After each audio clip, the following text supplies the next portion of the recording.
Hey you guys, so today we're looking at this, which is G.I. Joe Leatherneck's classified series. It's Leatherneck.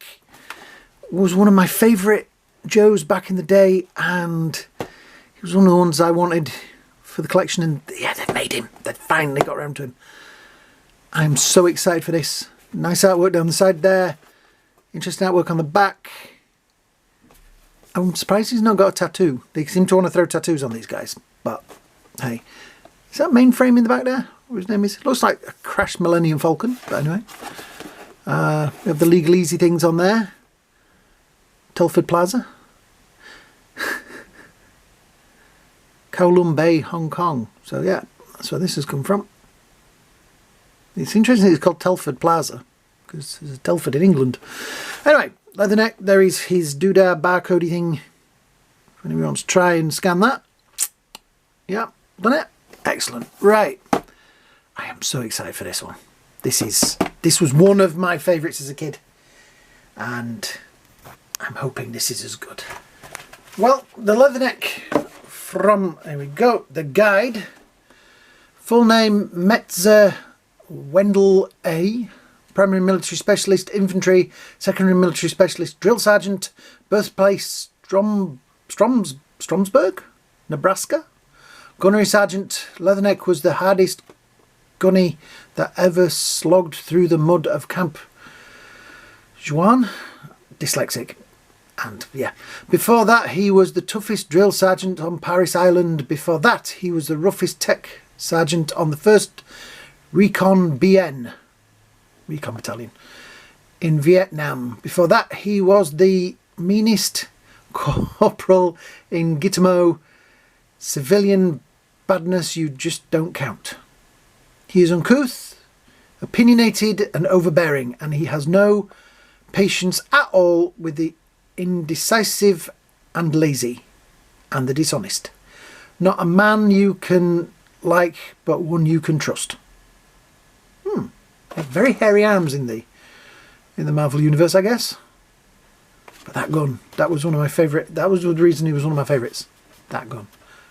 Did it say what his gun is? No. This book is brilliant. I don't know if anybody's got it out there, but it's brilliant. Right, let's actually have a look at the figure itself. We have Leatherneck.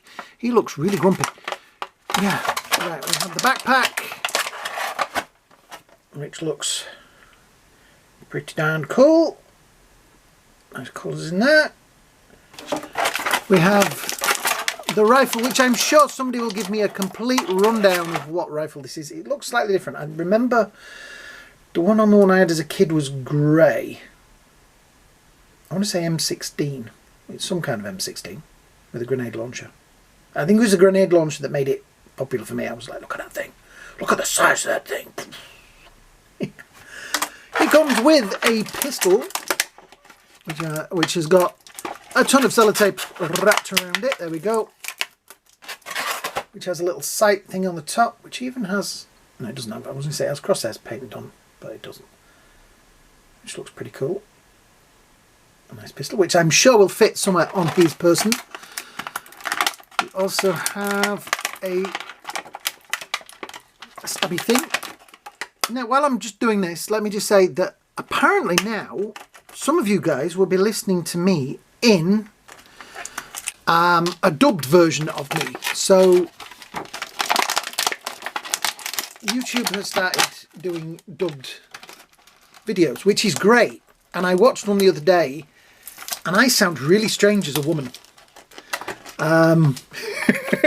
Yeah, they haven't dubbed it with like a male voice. You know, it's a female voice, which is, I'm not sexist or anything, but it seems really weird hearing, like, because I understood little bits of it, but it seemed really weird hearing what I was saying in another language. So hello to you if you're listening to this. I think French, German, Spanish. Oops, the wristband came off. Yeah, so you can listen to it in many languages now, one of which, like I say, is, well, it says American Spanish. So that is probably going to get lost Let's see if we can get his... There we go. That pin there feels bad. There is no pins in this. It is pinless, which is lovely. Does he stand? He's got a bit of a... I don't know. Mario kind of look to him. I now have an urge to get another one of these and paint it red. And it's me, a Mario. Anyway, right, so the knife. Sorry, guys. I've had a busy week. Knife goes in there. We have a pair of glasses as well, which look pretty cool. And I don't know if this is a first for one of the Joes, but he actually comes with fists, which is an interesting thing to do. Have any of the others had like just fists, or because it seems kind of strange. Right, let's see if we can get the old rifle in the hand. Right, I'm going to take that off because it's irritating me. It's really weird as well because they made his trigger fingers like more like into fist hands. Nice and sturdy. We put it like that. Now the trigger finger doesn't need to go up. Oh, thought I'd broken it. In like, well, that's not going to go in there easy, is it? I guess that's for safety. Oh, that looks good. Right, let's put the ammo clip back in there. I like the fact that the ammo clip does come out. Makes it a little bit more real. He isn't going to hold, just like the original one never did, he isn't going to want to hold that rifle properly. That was always and will always be my one little pet peeve with the Joes. You cannot always get them to hold the guns. So this modern day and age, I just usually try and put them into a pose. Because it's not like the old days where we used to play with them, is it? Is it? Is it? Oh, okay. I do play with mine a little bit. I'm going to put that back on now. There we go.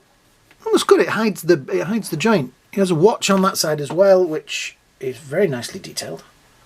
He has a logo on there, which I'm sure somebody will be screaming at me that it's that logo. I like this. I like the use of colours. His face is, yeah, grumpy. Does the hat? Oh, the hat comes off. I didn't know that. Oh, that is cool.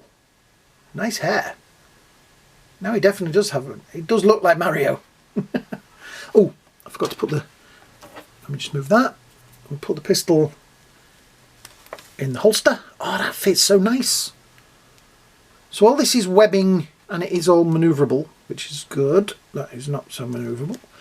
Usual swivel in that. Obviously no body, what's it? Because he's got the armour on there. Usual articulation with these things. I'm going to be gentle with him because he feels like he needs to be warmed up a bit.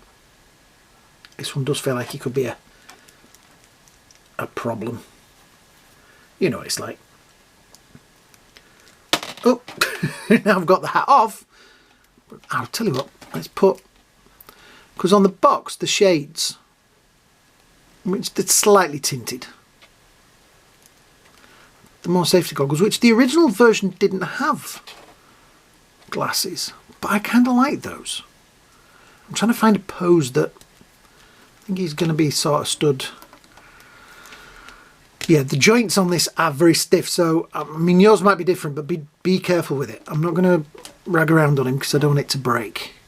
The back, pretty nice. Plug that in there. It will go in. Oh, that's a bit tight. We'll warm that up and get that in there properly. But yeah, there we go. I think that is probably going to be his look. Ooh, that hat is now going to be a problem. I think that is going to be his look on the shelf. He does look grumpy. He's got such nice articulation though, like the foot swivels and yeah.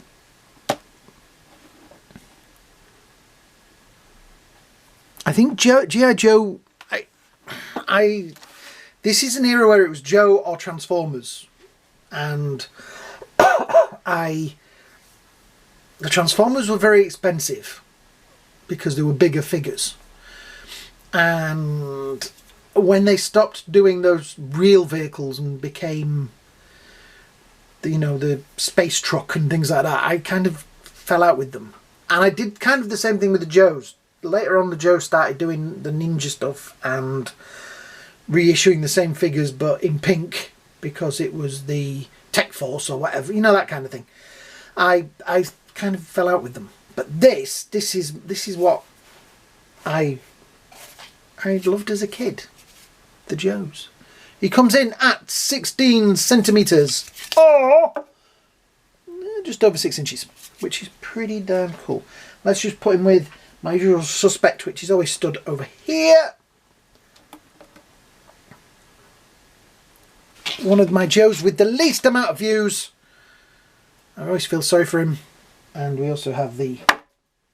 That's probably why he's not popular. He also falls over on the shelf a lot. Cobra Commander. Who was over here the other day because I've swapped over the Cobra Commanders on the shelf. Go watch that video. I have a new Cobra Commander on the shelf. So yeah. These figures look great. There's got just so much detail in them.